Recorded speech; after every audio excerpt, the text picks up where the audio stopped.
Hello everyone, मेरा नाम खुशी है और आज हम क्लास 10 की फर्स्ट फ्लाइट बुक का second poem fire and ice, जिसके राइटर हैं रॉबर्ट फ्रॉस्ट,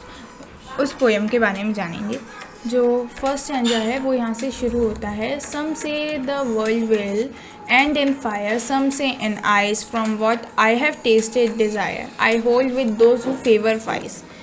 फायर। सो इसमें फर्स्ट स्टैंजा में राइटर कहना चाहते हैं कि जो दुनिया ख़त्म होगी या तो वो बर्फ़ से ख़त्म होगी या आग से ख़त्म होगी, और जो लोगों की इच्छा है, जो उनकी इच्छा है, जो लोग फायर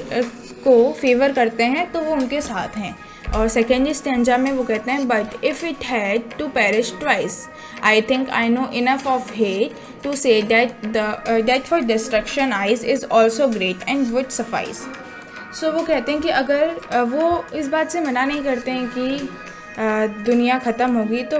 आग से नहीं होगी, लेकिन अगर दुनिया को फिर से ख़त्म होना होगा तो वो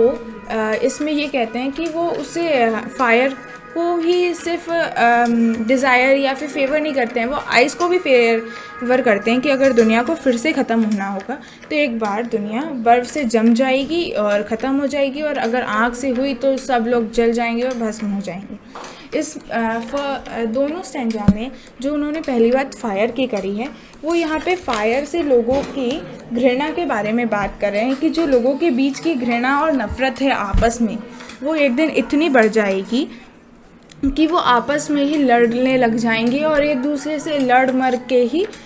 दुनिया का अंत हो जाएगा। और जो डिज़ायर है, डिज़ायर यानी यहाँ पे इच्छाएं, या फिर बर्फ़ की जगह होगा तो लोगों की इच्छाएं इतनी बढ़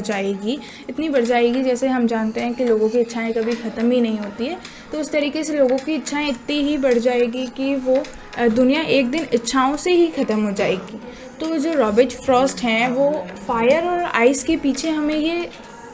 बताना चाह रहे हैं कि दुनिया में लोगों के बीच में नफ़रत इतनी बढ़ गई है, अगर दुनिया को ख़त्म होना होगा तो या तो वो नफ़रत से हो जाएगी, और उनकी इच्छाएं भी इतनी बढ़ गई है कि अगर दुनिया को ख़त्म होना होगा तो वो इच्छाओं से ही ख़त्म हो जाएगी। लोगों के आपस की इच्छाएं लड़ने में और वो दूसरी चीज़ें पाने में ही पूरा संसार ख़त्म हो जाएगा। सो इस बात के लिए हमें थैंक यू कहना चाहिए हमारे राइटर को कि उन्होंने हमें इतना अच्छा आइडिया दिया, इतना अच्छा सेंटेंस यूज़ किया, इतनी अच्छी चीज़ें यूज़ करी हमें बताने के लिए। So thank you everyone.